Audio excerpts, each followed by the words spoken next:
আগমন তেলও পড়বে না আর রাধাও নাচবে না। আপনার এই কথার অর্থটা তো ঠিক বুঝতে পারলাম না।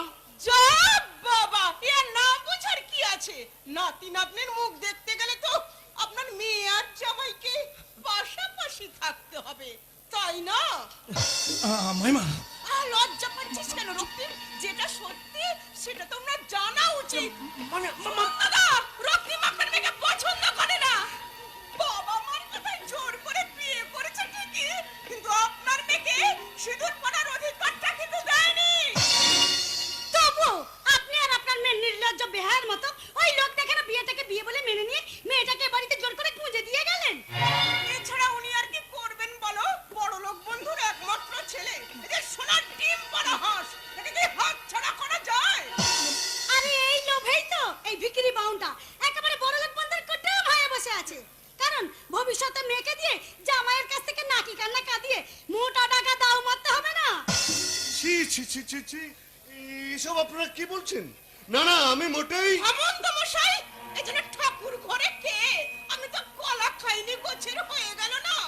তাও যদি আপনার মেয়েকে চিনতে বাকি থাকতো, বরের ঘরে জায়গা জোটেনি, বর ঘর থেকে বের করে দিয়েছে, তবু চোখের মতো শ্বশুর বাড়ির মাটি কামড়ে পড়ে আছে। মাইমা, মামিমা, তোমরা কিন্তু বড্ড বেশি বাড়াবাড়ি করছো।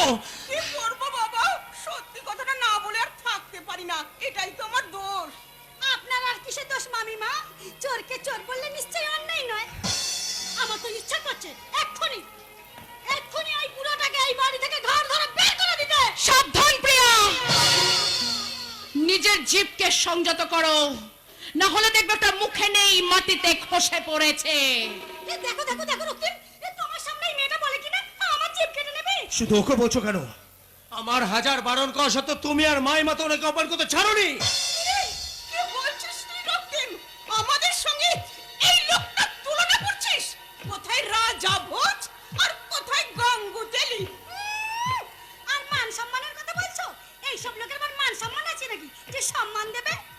মেয়েকে বড়লোক বাড়িতে বিয়ে দিয়ে যে বাবা জামাইটাকে নিজে বড়লোক হয়ে স্বপ্ন দেখে, তাকে বাবা নয়, তাকে বলা উচিত দালাল।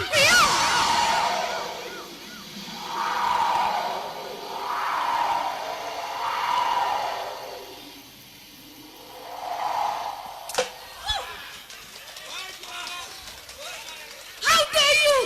তুমি আমাকে চড় মারলে? হ্যাঁ, আমি তোমাকে চড় মেরেছি, বেশ করেছি। এই চড়টা বহুদিন আগে তোমার গালে কষানো উচিত ছিল, কিন্তু তা না করে আমি তোমাকে বুঝিয়ে গেছিলাম। কিন্তু তুমি আমার একটা কথাও শোনোনি। শুনে রাখো মিস প্রিয়া রায় চৌধুরী, তোমার কাছে তোমার বাবা মায়ের সম্মান নাও থাকতে পারে, কিন্তু আমার কাছে আছে। এই তোমাদের মতো সন্তানেরা বাপ মায়ের কলঙ্ক। তোমরা পৃথিবীতে আছো বলেই বৃদ্ধ বয়সে বাবা মাকে ঘর বাড়ি আত্মীয় স্বজন ছেড়ে ওই বৃদ্ধাশ্রমে গিয়ে উঠতে হয়।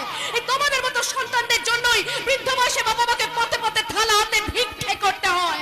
তাই তো এই গোটা দুনিয়া তোমাদেরকে আসামির কাজ করা দাঁড়িয়ে একটাই প্রশ্ন করে, বলো তো বাবা কেন চাকর, মা কেন দাসী? তুমি এখন চুপ করে থাকবে? তোমার সামনে শুনে রাখো মিস প্রিয়া, আমার গোটা দুনিয়া একদিকে আর একদিকে আমার বাবা মা। তাদের সম্মানের জন্য, সুখ শান্তির জন্য আমি সব কিছু করতে পারি, এমনকি আমি হাসতে হাসতেও মরতে পারি। আর তাই তাদেরকে যদি ভুল করে কেউ অসম্মানিত করার চেষ্টা করে, তাহলে খেপা বাঘিনীর মতো দাঁত নখ দিয়ে তাদেরকে রক্তাক্ত করতেও দ্বিধা করি না। তাই সাবধান।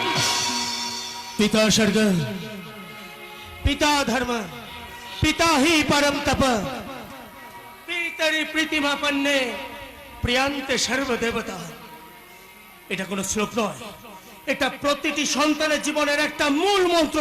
আর তুমি সেই মন্ত্রকে ভুলে গিয়ে তুমি আচলে বাবাকে অপমান করতে ছাড়োনি। আর যেই কাজ আচল করেছে না, সেই কাজ অনেক আগে আমার করা উচিত ছিল, কিন্তু আমি তা না করে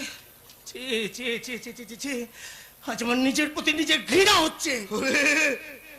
ওরে ভয় নাই আর, দুলিয়া উঠেছে হিমালয়।